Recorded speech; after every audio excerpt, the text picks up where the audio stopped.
What is up? Back again. I've gotten lots of questions about books that I really like and books that I'd recommend to people if, I was to give them a recommendation. And instead of going through and responding to everyone and giving, these detailed lists of books, I decided I'd just do a video outlining my top 10 favorite books as of 2020. These books are going to be restricted to theory and philosophy, so nonfiction.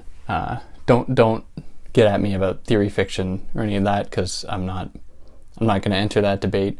But before jumping into it, if you want to support me, you can do that via Patreon or PayPal, or non-monetarily by simply liking, sharing, subscribing, telling your friends. I've heard I have a soothing voice. I might be able to help your friends sleep at night if they want, some boring white dude telling them about the mysteries of the universe. If you're I'm going to make this also available in podcast form. So for YouTube watchers, obviously you're going to have a more full-fledged experience because you're going to have the visuals of the books. But I'll describe them in enough detail that you can actually get something out of this in podcast form where there won't be any ads. And hopefully I'm going to keep it that way because ads are annoying. And I have funny stories about people trying to advertise on my podcast that maybe one day I'll share, but I don't want to get into that now. Without wasting any more time, let me get into my 10 favorite books as of now. Now, they aren't in any order until the last two, and the last two are the most meaningful to me, or that had the most impact on me. So, stay tuned for those. But I want to start with one that I don't actually have on hand, at least I don't have a physical copy of, and that is Sara Ahmed's The Cultural Politics of Emotion. And the reason I really like this book, and there's another one that I kind of align with it in that it does the same thing, is Sunera Tobani's Exalted Subjects. And the reason I like both of these books, but I am giving Ahmed's book the kind of real call out here, is that they discuss the ways that nations are formed and how certain people within nations develop a certain right or level of exaltation to be the rightful bearers of that nation and what that nation necessarily means, which is an interesting argument in its own right. But Ahmed has a particular talent of leaving no stone unturned. And I just found myself, whenever I was reading some argument she was developing, I'd start thinking about something and be like, well, what about this? And lo and behold, she'd almost always bring it up, which I thought was obviously really, really good, at least for me. And I guess I should have prefaced all this by saying that this is, of course, just my opinion. This is by no means exhaustive of the greatest philosophical or theoretical text of all time, but just putting it out there. So that's number one, The Cultural Politics of Emotion. Number two, I have Judith Butler's Gender Trouble, which, for the most part, we probably all know about. This book is interesting for a number of reasons, because it's not that well written, and, Judith Butler herself has come out and said that she doesn't really like how she approached the subject matter through her writing. It is infamously difficult to read at times, and she has these very long paragraphs essentially just comprised of questions, which I hate. But the arguments she levels in it blew my mind. At the time when I'm first confronted with these ideas, obviously they changed my world, and for that I have to give her a shout out here, because it's just awesome. And of course, many of her other books could be replaced here. Bodies That Matter, Not Undoing Gender. That one didn't stand out to me too much. So that's Butler, obviously a seminal figure in feminist studies, and the bridging of feminism with more with the kind of established camp of post-structuralism, which is obviously in my wheelhouse. For anyone that's watched my stuff here, it's definitely something I'm into. All right, next, Hannah Arendt's The Origins of Totalitarianism. Now, this book I was kind of wrestling whether or not to include this one, because it's been a long time since I've read it. But at the time, it was, blew my world apart with regards to understanding the origins of fascism, specifically in Nazi Germany. But one of the things that really stood out to me is Arendt's kind of historical analysis, which is something that I certainly strive for as an academic, in that she was able to make sense of historical instances and facts that relate to an overall narrative without decontextualizing, at least to my best knowledge. And one of the things that she does really well in this book is tracing the fermenting anti-Semitism that led up to Nazi Germany.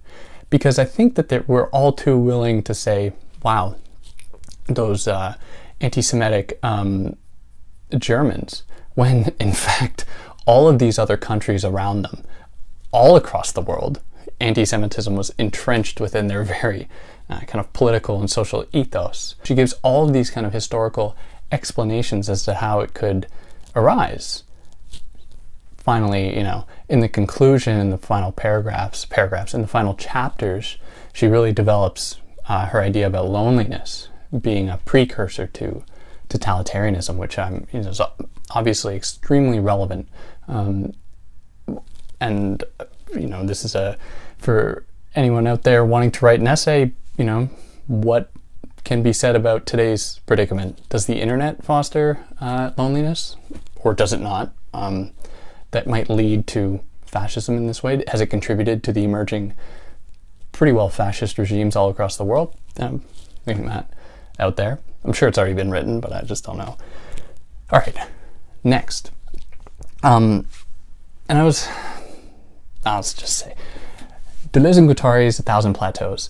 Now, obviously, this is a seminal book, one that really I felt more compelled to put in than I necessarily wanted to, because a lot of it I'm just kind of neutral about. It doesn't do much for me.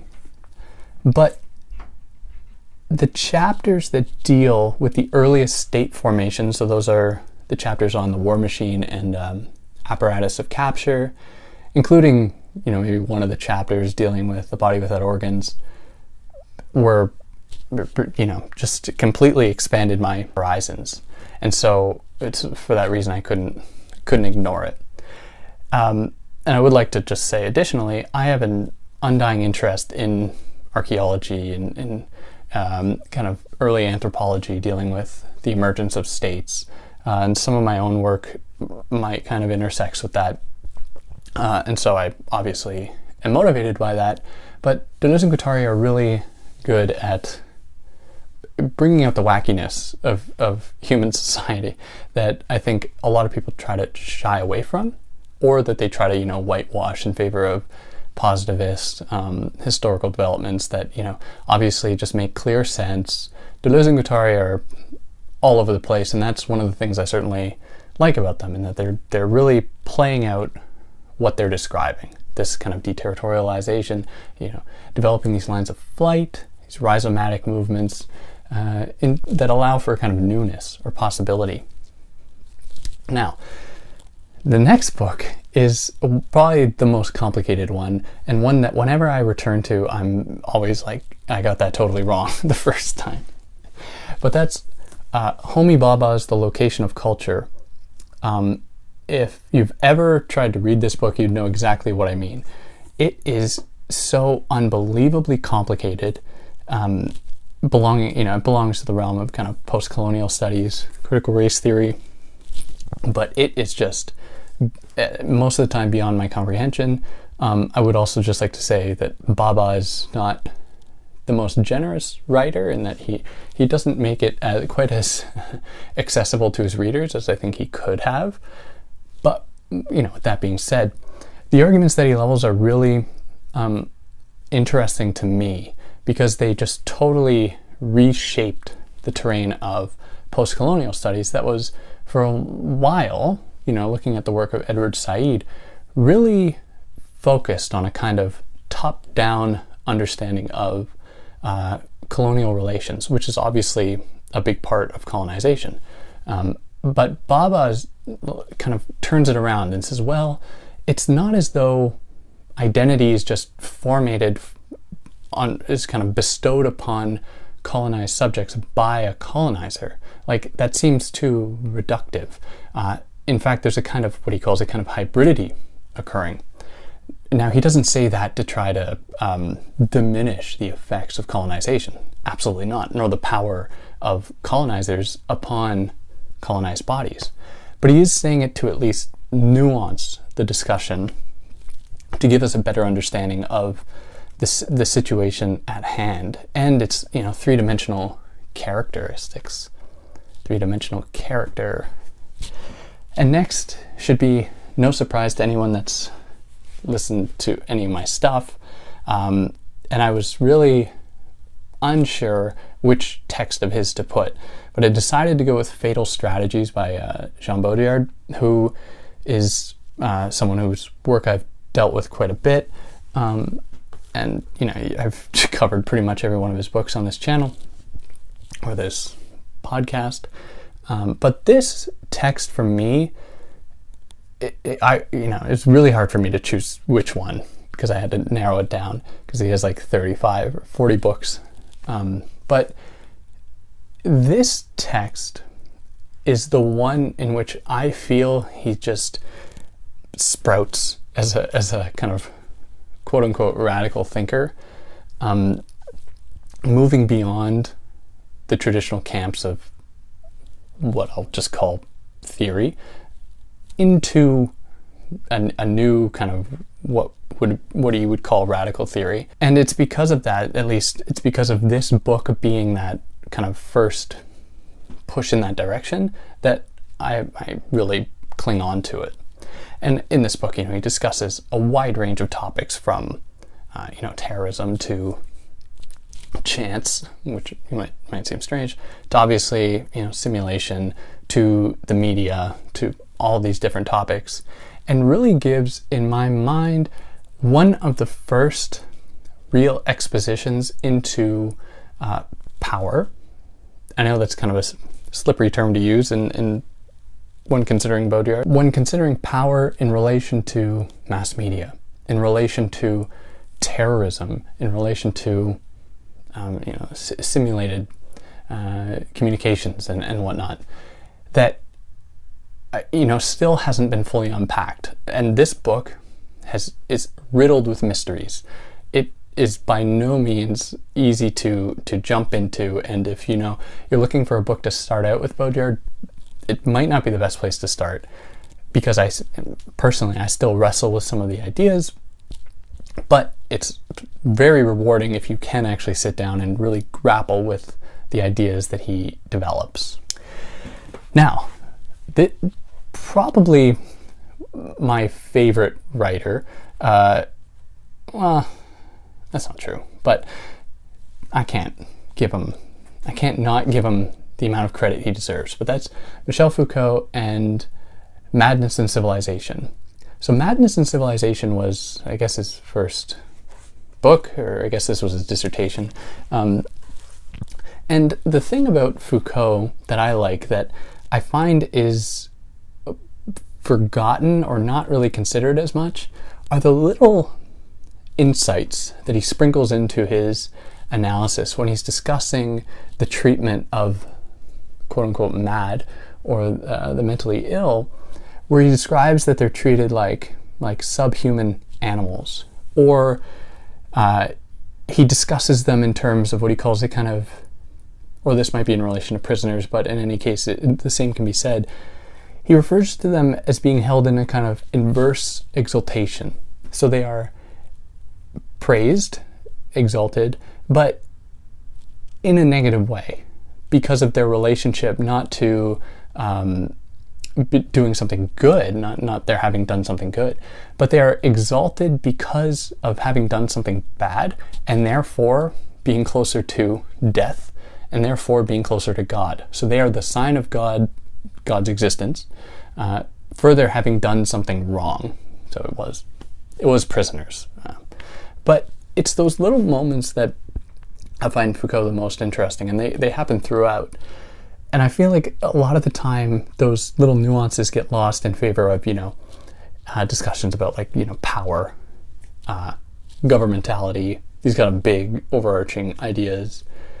Whereas for me, and Madness and Civilization really encapsulates that well, is his discussions of the minute instances in these regimes of power and how they play out and how they are kind of usurped from within in these little moments of transgression.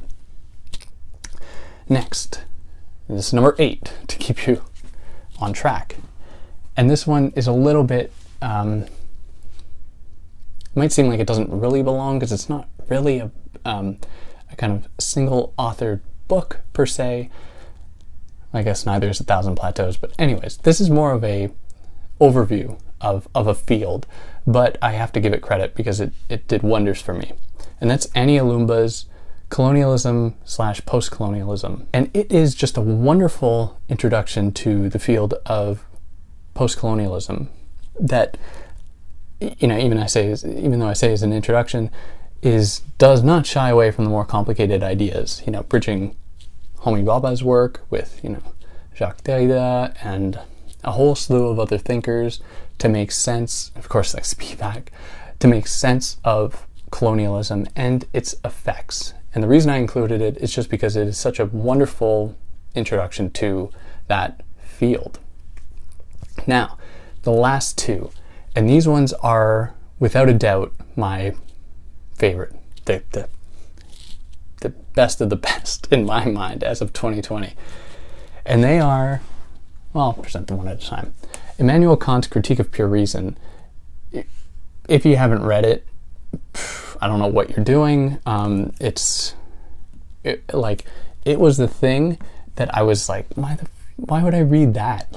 It's a book I heard about. I'm more interested in, feminist thought, critical race stuff, post-structuralism. Why am I going to go back and read Kant?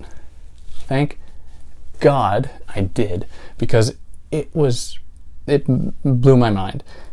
Kant develops, I don't even know how to say it, but if you want a kind of philosophical justification for there existing a world of appearances versus a world of what he calls, things in themselves, obviously Kant is the place to go. Now, what is so fascinating is that he applies it in a way as to demonstrate the limitations of, you guessed it, pure reason, in a way that's, to me, unrivaled. And so you have to read it. And I'll just say it. Kant is greater than Hegel. I like Kant significantly more. Come at me. But yeah, great book. I definitely recommend it. It is extremely difficult though.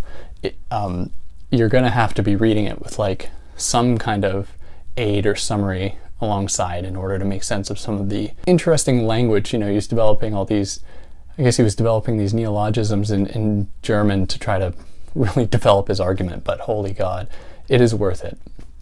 And finally, probably the most significant book that I've ever read, and that is, and you've probably never heard of, is Roberto Calasso's The Ruin of Kosh. And this, it's impossible to give a summary of this book. Every chapter deals with something fundamentally different. But the overarching theme is that our history as humans in what I will just reductively call modern civilization is underwritten by a number of superstitious beliefs, a number of kind of enchanting ideas that keep us tethered to mysticism, to the unknown. And this plays out in the form of sacrifice. And sacrifice plays a fundamental role in his work, and for him, throughout the course of human history. And he's taken this from the work of René Girard, who deals with that topic a lot. But I really can't stress how eclectic Calasso is. And he has books on a whole range of topics, from Greek mythology to Indian mythology, dealing with the Vedic tradition and the Veda, if I pronounce that right, to a book on Kafka, essays on Nietzsche. He's a library in himself.